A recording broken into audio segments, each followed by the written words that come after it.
Miriam and Kamugi. Purpose.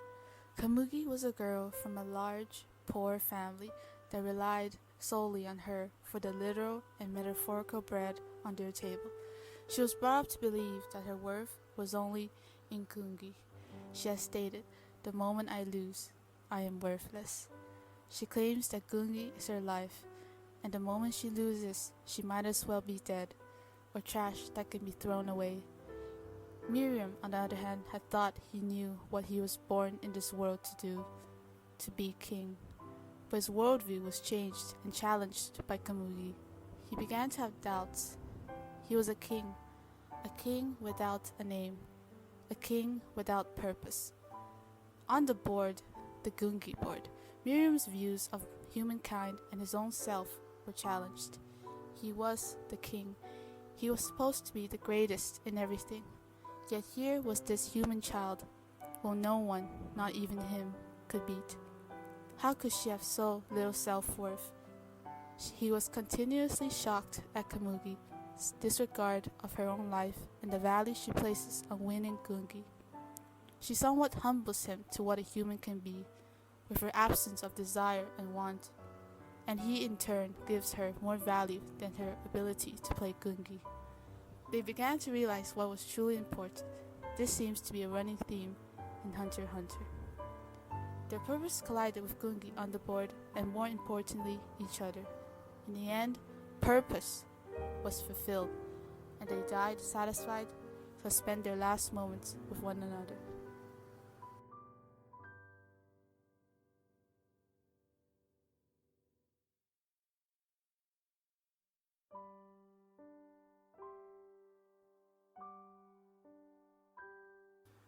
Kamugi and Killua. Worth. From someone whose sense of self-worth was on Gungi to Killua, whose self-worth was dependent on being of use to Gon. Both grew to realize their own worth. Killua, deprived of Gon's light, came to his own. He made friends of enemies, the ants, and finally realized, even if subconsciously, that a friend accepted the other wholly, and not based on their use. Killua realized what he was to Gon, a friend. And as his friend fell victim to darkness, Killua pushed aside Gon's hurtful words and chose to come back to save him. But it was too late. Kamugi, from her interactions with Miriam, someone whom she thought was the supreme leader, the most powerful person in her country, her world, began to allow herself to feel worthwhile. She began to allow herself to feel joy. Miriam respected her and was kinder to her than anyone up to that point had been.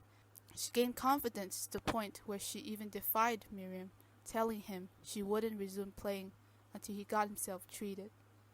Kamugi couldn't save his life, but she gave his life meaning, and they died as equals, two sides of the same coin that combined in perfect symmetry.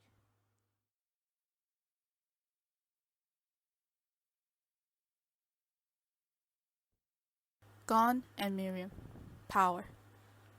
Little Gon is wrapped up in an obsession with vengeance, but to more relate to the above, power. He wants power. He felt like his own power wasn't enough to protect Kite. And what does Miriam have? Unlimited power. He wants to be challenged. He is the opposite in that aspect because what he wants isn't power, it's a purpose. How they ended up, death and near death respectively, are in opposing directions. One destroys himself with power because of a rage resulting from a lack of power. The other dies at peace and satisfied because he has found out the thing that made life worth living. He didn't need power. Miriam never did win against Kamugi and Gungi. What saved him was Kamugi, but Killua couldn't save Gon.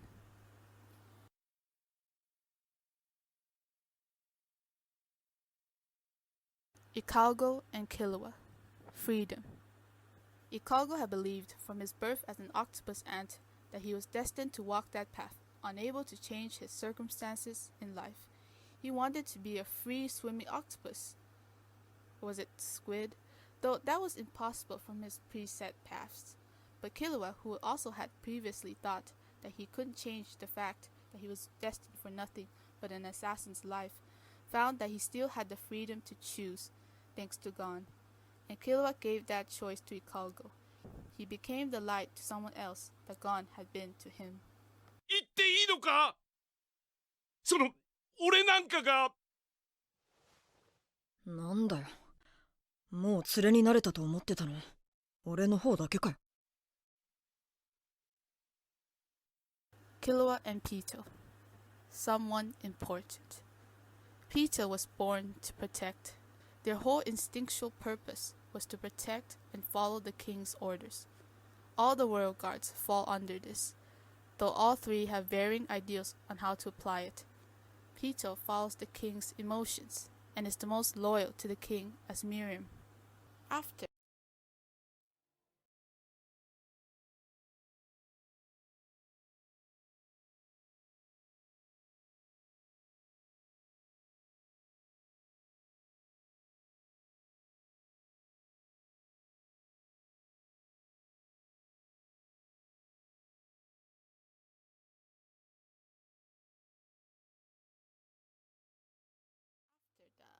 dragon rain dance thing, Pito fully accepts Miriam's rising light and humanity.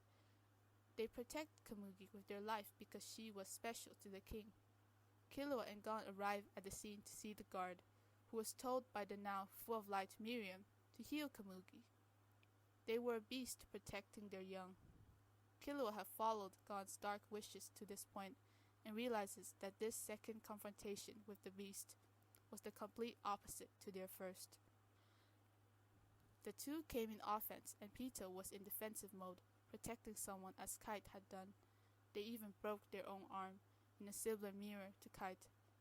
Killua understands Pito, while Gon, consumed in rage, cannot understand why his enemy could protect someone as Kite had done. While Pito could protect Miriam in the form of protecting Komugi, Killua could not, for Gon had descended into darkness too low for him to reach.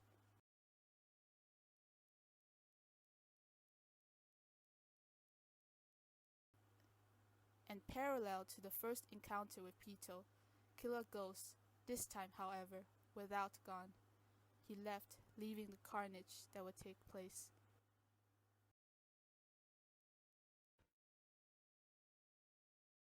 Palm and Nov, courage and change. As Nov's apprentice, though she looks up to the guy, the two are contrasting mirrors. For the palace invasion, it was planned that Palm would infiltrate within the palace to collect intel, and she did. When she stepped on the very spot beneath the staircase that Nov had previously stood, and where he was overcome by the royal guard's immense aura, where he had fled, she stayed, thinking to kill herself if they were to capture and try to torture information out of her. Palm was captured, and as planned, stabbed herself, though this was fruitless as Pito healed her with Dr. Blythe. Both apprentice and teacher undergo their own respective transformations. Nov, who was this cool, collected individual in the face of fear, lost it and lost his hair. Palm transformed from an erratic, one would say emotionally unstable human, to a subjectively more stable ant. Her hair remains numerous in quantity, and her courage remains. Only Palm, out of all the people and ants in the palace invasion plan, 自力で探すよりお主から聞きたいのだ。何言ってんの？やめて。そうよ、私は彼女の居場所を知ってる。拷問でも何でも自由にしたら。分かってるの。それが不可能なのはお互い十分分かっているはず。お主のオーラは今まで見た中で最も強く美しい。やめてよ。and through their first and last short exchange with one another, she, half human and half ant, comes to understand the king that they had come to bring down.